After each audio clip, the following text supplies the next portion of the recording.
வணக்கம்.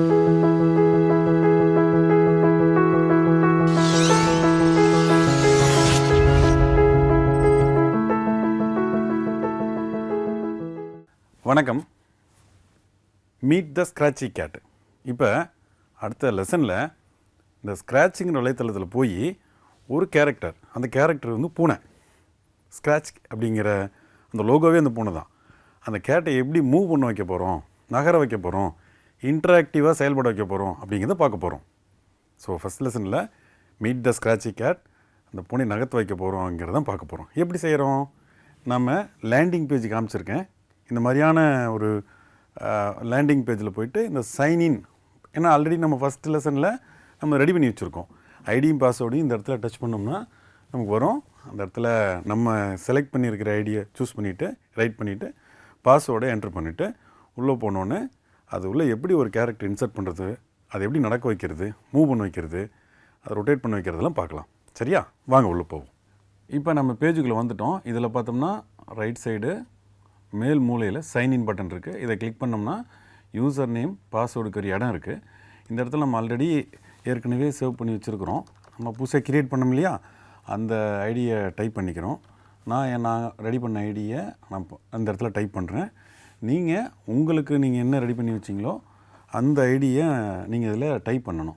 இந்த ஐடியை நான் டைப் பண்ணிட்டேன். டைப் பண்ணி முடிச்சோன்னே அந்த பாஸ்வேர்டை டைப் பண்ணி முடிச்சிட்டேன். பாஸ்வேர்டு இந்த மாதிரியான கேரக்டராக தான் தெரியும். செஞ்சு முடித்தோடனே நம்ம சைன்இன் இந்த பட்டனை கிளிக் பண்ணோம்னா ஆட்டோமேட்டிக்காக அது நம்மளுடைய பேஜுக்கு உள்ளே போகுது.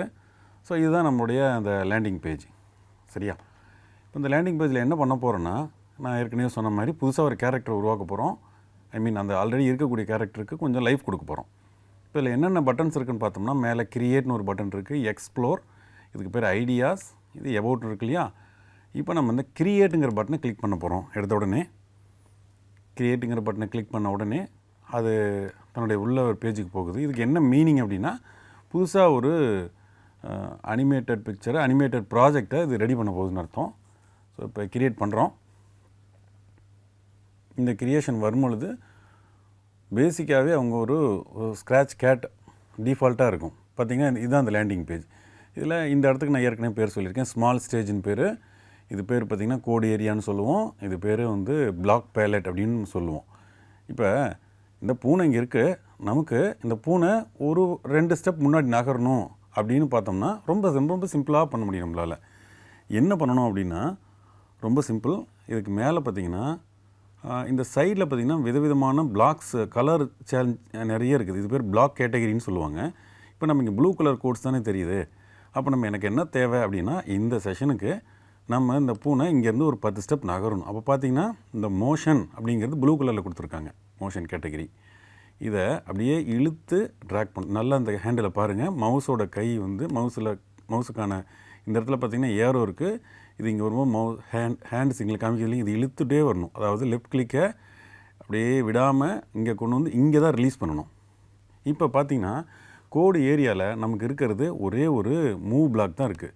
இதை ஒரு தடவை லெஃப்ட் கிளிக் பண்ணிங்கன்னா மூவ் ஆகிறத உங்களால் பார்க்க முடியும். நான் ஒரு தடவை கிளிக் பண்ணுறேன். கிளிக் பண்ணும்போது அந்த கை பார்த்திங்கன்னா சுருங்கி விரியுது. நான் ஜூம் கூட பண்ணி காமிக்கிறேன் உங்களுக்கு. இங்கே பாருங்கள், ஜூம் பண்ணி காமிக்கிறேன். ஓகேவா? இந்த ஏரோவை டச் பண்ணும்போது அது மூவ் ஆகிறத பார்க்கலாம். ரொம்ப சிம்பிளான ஒரு ஒர்க்கு தான் அது. இப்போ நம்ம என்ன செய்ய போகிறோம் அப்படின்னா, இது வேண்டாம் அப்படின்னு நினச்சோம்னா இது அப்படியே லெஃப்ட் கிளிக்கை மூவ் பண்ணி கொண்டு வந்து இங்கே வச்சிடலாம். இங்கே வச்சா அது அழிஞ்சிரும். திரும்ப வேணும்னா திரும்ப கொண்டாந்து இங்கே வச்சுக்கலாம். சரியா? அல்லது இது வேணாம்னு நினச்சிங்கன்னா ஜஸ்ட்டு டெலீட் கொடுத்தாலும் போயிடும். டெலீட் பட்டன் கீபோர்டில் இருக்கும். அதை ட்ரை பண்ணிங்கன்னா வெளியே வந்துடும். இப்போ நான் என்ன பண்ண போகிறேன் அப்படின்னா, இந்த கேரக்டரை ஒரு 10 ஸ்டெப்ஸ் நவர சொல்ல போகிறேன். அப்போ இந்த மூவ் பண்ணால் போதும் அப்படிங்கிற இந்த பிளாக், இதுக்கு பேர் கமாண்ட் பிளாக்னு சொல்லணும். என்ன கமாண்ட் பிளாக்? மோஷன் கமாண்ட் பிளாக்கில் மூவ் 10 ஸ்டெப்ஸ் அப்படிங்கிறத வச்சுருக்கேன். இப்போ நம்ம இதை கிளிக் பண்ணோன்னே நகருது. இந்த இடத்துல க்ரீன் கலர் ஃப்ளாகை கிளிக் பண்ணோன்னே நகரணும்னு நம்ம பிளான் பண்ணியிருக்கோம். பட் இதை கிளிக் பண்ணால் அது நகரலை. ஏன் நகரலைன்னா நம்ம அதுக்குரிய கமாண்டு கொடுக்கல. அப்போ அதுதான் நம்ம வந்து கமாண்ட் பிளாக் எங்கே இருக்குதுன்னு பார்த்தோம்னா, இது எங்கே இருக்கும் அப்படின்னா ஈவெண்ட்ஸ் அப்படிங்கிற இந்த பிளாக் கேட்டகரியில் இருக்குது. விச் மீன்ஸ் இந்த எல்லோ கலரில் பார்த்திங்கன்னா இருக்குது. முதல்ல இருக்கிறது மோஷன் பிளாக், ப்ளூ கலரில் இருக்கிறது. அதுக்கடுத்து பர்பிளில் இருக்கிறது லுக்ஸ் பிளாக். அதுக்கடுத்து பிங்க் கலரில் இருக்கிறது சவுண்ட் பிளாக். அதுக்கடுத்து yellow colour events block. Events பிளாக்கில் தான் அதுக்குரிய ஸ்பெசிஃபிக் கமாண்ட் பிளாக் இருக்குது. அதை அப்படியே இழுத்துட்டு வந்து இங்கே வைக்கிறோம். ஆக்சுவலாக இந்த மாதிரி வைக்கும்போது நம்ம என்ன செய்யணும் அப்படின்னா, இது கொண்டாந்து இங்கே பக்கத்தில் வச்சோன்னே பாருங்கள், அது ஆட்டோமேட்டிக்காக செட் ஆயிடுச்சு. இதை பிரிக்கலாம். இப்படி கொண்டாந்து இழுத்து வச்சிங்கன்னா பிரிக்கலாம். வழக்கமாக நம்ம என்ன செய்யணும்னா முதல்ல எடுத்து இனிஷியல் டாப் பிளாக் வச்சுட்டு தான் அதுக்கடுத்து வைக்கணும். உங்களுக்கு புரியணுன்றதுக்காக நான் அந்த மாதிரி வச்சேன். நீ இதை கொஞ்சம் தள்ளி வச்சிங்கன்னா கூட அப்படியே தான் இருக்கும். ஆனால் கொஞ்சம் நெருக்கமாக இந்த கிரே கலர் ஏரியா பக்கத்தில் கொண்டு வந்தீங்கன்னா ஒட்டிக்கும். ஸோ இப்போ பாருங்கள், இந்த சீக்வன்ஸ் உங்களுக்கு புரியும்னு நினைக்கிறேன். எப்போ நான் அந்த க்ரீன் ஃப்ளாகை கிளிக் பண்ணுறனோ அப்போ எனக்கு 10 ஸ்டெப்ஸ் நகரணும் அப்படின்னு கொடுத்துருக்கேன். இப்போ நான் க்ரீன் கலர் ஃப்ளாகை டச் பண்ண போகிறேன். பாருங்கள், நகருதா? அருமையாக நகருது. சார் எனக்கு கொஞ்சம் வெளியே போயிருச்சே, இது வேணும் அப்படின்னா நம்ம திரும்ப இந்த கேட் ஸ்ப்ரைட், இந்த கேரக்டர் நம்ம என்ன சொல்லுவோம்னா ஸ்ப்ரைட்டுன்னு சொல்லுவோம். இதை அப்படியே ட்ராக் பண்ணிட்டு வந்து நடுவில் கொண்டு வந்து வைக்கணும், சென்டர் பிளேஸில். ஓகேங்களா? இப்போ பாருங்கள், நான் திரும்ப செலக்ட் பண்ணுறேன், கிளிக் பண்ணுறேன் க்ரீன் ஃப்ளாகை. கிளிக் பண்ண உடனே ஒரே செகண்ட் இந்த ஹைலைட் ஆனதை உங்களால் பார்க்க முடியும். இதுக்கு என்ன அர்த்தம்னா ஒரு தடவை ப்ரோக்ராம் ரன் ஆகி முடிச்சிருச்சின்னு அர்த்தம். இவ்வளோ தான் நம்ம அதில் தெரிஞ்சுக்க வேண்டிய விஷயம். அப்போ நமக்கு ஒரு கேரக்டர் நடக்கணும் அப்படின்னா இந்த 2 பிளாக்ஸை நம்ம மீனிங்ஃபுல்லாக அரேஞ்ச் பண்ணி வைக்கிறோம். இதை அப்படி நீங்கள் தலைகளெல்லாம் வைக்க முடியாது. ஏன் வைக்க முடியாதுன்னா இந்த இடத்துல பாருங்கள், இதுக்குரிய அந்த செட்டப் பார்த்திங்கன்னா இந்த இடத்துல இந்த ஒரு பாவடி ஷேப் வந்து இங்கே அழகாக ஃபிக்ஸ் ஆகணும். இது ஃபிக்ஸே ஆகலை, ஒன்று மேல் ஒன்று அடுக்கின மாதிரி இல்லை. இப்படி இருந்துச்சுன்னா அது ஒர்க் ஆகாது. நீங்கள் அதை கொண்டாந்து இப்படி கரெக்டாக செட்டப்பாக வச்சா மட்டும்தான் அது அழகாக ஃபிக்ஸ் ஆகும். அப்போ இந்த டாப் பிளாக் நகர்த்துனீங்கன்னா உங்களால் மொத்த பிளாக்கும் நகர்றதை உங்களால் ஈஸியாக புரிஞ்சிக்க முடியும். அப்போ இந்த செட்டப்பில் நம்ம என்ன தெரிஞ்சுக்கிறோம் அப்படின்னா ஒரு டாப் பிளாக் இனிஷியல் பிளாக்கையும் அதுக்கடுத்து ஃபாலோடு பை மோஷன் பிளாக் எப்படி வச்சுருக்கிறது அப்படின்னு நான் காமிச்சிருக்கேன். இப்போ ஒரு தடவை கிளிக் பண்ணால் ஒரு 10 ஸ்டெப்ஸ் நகருது, 2 தடவை கிளிக் பண்ணால் 2 தடவை நகருது இல்லையா? இந்த விஷயத்தை நம்ம இதில் தெரிஞ்சுக்கிறோம். தொடர்ந்து இங்கே ஒரு சின்ன இது பாருங்கள், நான் கொஞ்சம் உங்களுக்கு தெரியறதுக்காக ஜூம் பண்ணி வைக்கிறேன் பெருசாக. இந்த பிளாக் கேட்டகிரி அதை தாண்டி கோடு ஏரியா, அதை தாண்டி இந்த பூனை இருக்கக்கூடிய இடத்துக்கு ஸ்மால் ஸ்டேஜின்னு பேர். இதுக்கு கீழே பார்த்தீங்கன்னா இந்த இடத்துல ஸ்ப்ரைட் பேன் அப்படின்னு நம்ம சொல்லுவோம். இதில் என்ன இருக்குதுன்னு பார்த்தீங்கன்னா இந்த இடத்துல ஒரு நம்பர் இருக்குது பாருங்கள், இங்கே XYன்னு இருக்கா. நீங்கள் இந்த கேட் ஸ்ப்ரைட்டை நகர்த்தி விட்டிங்கன்னா அதோடய பொசிஷன் மாறுறதை உங்களால் புரிஞ்சிக்க முடியும்.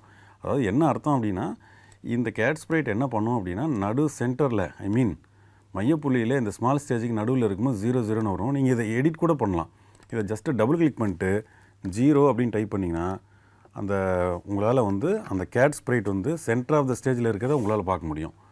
இப்போ இதுவே கொஞ்சம் நகருதுன்னு வச்சுக்கோங்களேன், உங்களால் பாருங்கள் 10 பிக்சல் எக்ஸ் அச்சில் அது நகர்ந்து போயிருக்குது. இன்னொரு கிளிக் பண்ணுறேன், இன்னொரு 10 பிக்சல் நகர்ந்துருச்சு. சரியா? இப்போ இந்த பட்டன்ஸில் என்னென்னு கேட்டிங்கன்னா ஒன்றும் இல்லை, இது டைரக்ஷன் ஒரு பட்டன் கொடுத்துருக்காங்க, இது எடிட்டபிள். இதை நீங்கள் கிளிக் பண்ண உடனே அதோட டைரக்ஷன் மாறுறதை உங்களால் பார்க்க முடியும். கிளாக் வைஸில் மாற்றணும்னா நம்ம அந்த ஏரோவை பிடிச்சி ட்ராக் அண்ட் ட்ராப் தான் பண்ணணும். ட்ராக் அண்ட் ட்ராப் தான் அதில் பண்ண வேண்டிய விஷயம். விச் மீன்ஸ் லெஃப்ட் கிளிக்கை ஹோல்டு பண்ணிவிட்டு அப்படியே வந்து எங்கே வேணுமோ அங்கே ரிலீஸ் பண்ணணும். இதை நான் திருப்பி விட்டோடனே உங்களால் பாருங்கள் அந்த கேட்டோட அப்பியரன்ஸு சேஞ்ச் ஆகிருக்கிறத பார்க்க முடியும். ஸோ இப்படி கூட உங்களால் மாற்றிக்க முடியும்.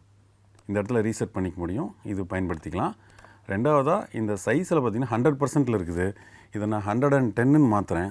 ஜஸ்ட் ஒரு லெஃப்ட் கிளிக் பண்ணிங்கன்னா எடிட்டபிள். இப்போ பாருங்கள் 110 ஆயிடுச்சு. ஓகேவா? இந்த இடத்துல இதையும் எடிட் பண்ணிக்கிற மாதிரி. இது வந்து ஹைடு பட்டன்.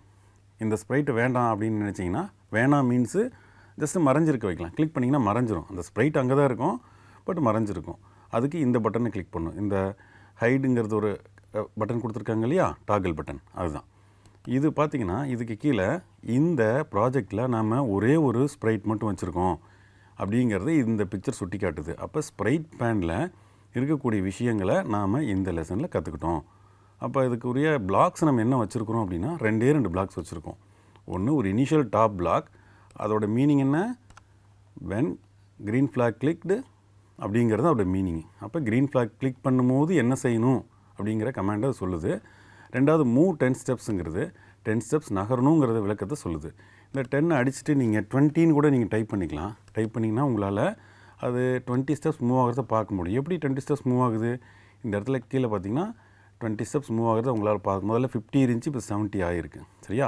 அப்போ நம்ம இந்த செஷனில் என்ன கற்றுக்கிட்டோம் அப்படின்னா ஒரு இனிஷியல் டாப் பிளாக்கை எப்படி ஆட் பண்ணுறது, அதிலேருந்து செகண்டரி பிளாக் அடுத்தடுத்த பிளாக்ஸ் எப்படி ஆட் பண்ணுறது அப்படிங்கிறத பார்த்துக்கிட்டோம்.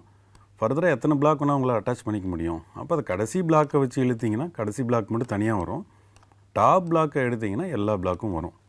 ஆக இப்படி தான் இந்த ப்ராஜெக்டை நம்ம செய்கிறோம். இதை செஞ்சு முடித்தோடனே தொடர்ந்து இந்த ப்ராஜெக்டை நமக்கு ஒரு பேர் கொடுக்கணும். இந்த இடத்துல பார்த்திங்கன்னா ப்ராஜெக்ட்டுக்கு ஒரு டைட்டில் கொடுக்கலாம்.